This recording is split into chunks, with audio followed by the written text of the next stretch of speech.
माननीय Shri Raghav Chadha, need for judicial reforms in the country. Sir, हम भारत के लोग अदालत को न्याय का मंदिर कहते हैं। आम आदमी जब इस अदालत की चौखट पे जाता है तो उसे विश्वास होता है कि न्याय जरूर मिलेगा। जैसे ऊपर वाले के दरबार में देर है अंधेर नहीं, ऐसे ही ये माना जाता है कि समय भले लग जाए लेकिन अन्याय नहीं होगा। और समय समय पर जुडिशरी ने अपने इस भरोसे को, विश्वास को और मजबूत भी किया है। लेकिन हाल ही में घटी कुछ घटनाओं के चलते देश चिंतित है और फोकस जुडिशियल रिफॉर्म्स पर है।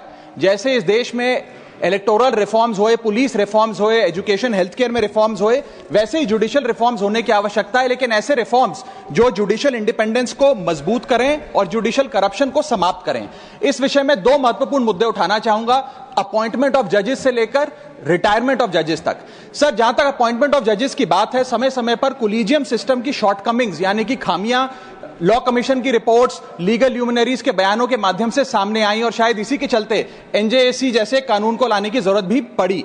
लेकिन अब समय आ गया है कि कोलिजियम स्वयं ही अपने आप को रिफॉर्म करे, अपने आप को रीइन्वेंट करे, ताकि दो चीजें जिसको लेकर लैक ऑफ ट्रांसपेरेंसी और लैक ऑफ पब्लिक स्क्रूटनी, जिन दो विषयों पर कोलिजियम सिस्टम की को क्रिटिसाइज किया जाता है, उसे दूर किया जाए और एक इंडिपेंडेंट ट्रांसपेरेंट प्रोसेस बने जिसमें सीनियरिटी पर, मेरिट पर और इंटेग्रिटी के आधार पर नियुक्ति हो। इस संदर्भ में एक सुझाव लाया हूं सर। आज से पहले एडवोकेट्स को सीनियर एडवोकेट्स डेजिग्नेट करने के लिए एक बड़ा ही ओपेक सिस्टम चला करता था, लेकिन सुप्रीम कोर्ट द्वारा खुद जो गाइडलाइंस लाई गई, आज उसके तहत किसी भी व्यक्ति को अगर सीनियर एडवोकेट बनना है तो उसके लिए एक ट्रांसपेरेंट पॉइंट बेस्ड प्रोसेस है, जिसमें आपसे आवेदन पत्र लिया जाता है। उसके बाद आपकी number of years of practice, pro bono matters कितने किए, कितने रिपोर्टेड जजमेंट है, उसके आधार पे आपको नंबर देकर, पॉइंट देकर आपकी नियुक्ति की जाती है। इसी प्रकार से एक transparent point based, merit based system अगर कोलिजियम सिस्टम लाए तो जजों की नियुक्ति में देश की जनता का और विश्वास बढ़ेगा।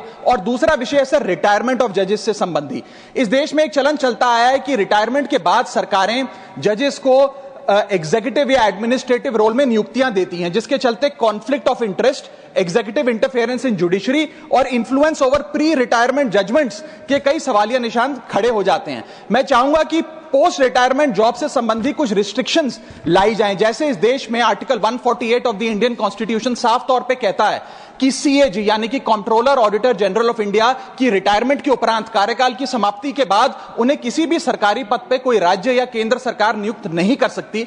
इसी प्रकार अगर एब्सोल्यूट रिस्ट्रिक्शन नहीं तो कहीं ना कहीं 2 साल का कूलिंग ऑफ मैंडेटरी पीरियड जरूर लाना चाहिए कि जजों के रिटायरमेंट के बाद कम से कम 2 साल तक उन्हें किसी भी सरकारी पद पर ना कोई राज्य सरकार ना केंद्र सरकार नियुक्त करे। यदि ऐसा होता है सर तो यह भारत के न्यायिक इतिहास में मील का पत्थर साबित होगा। हम देश के लोग अदालत को मंदिर मानते हैं और जजों को न्याय की मूर्ति मानते हैं। ये सारे जुडिशियल रिफॉर्म्स अगर होते हैं तो देश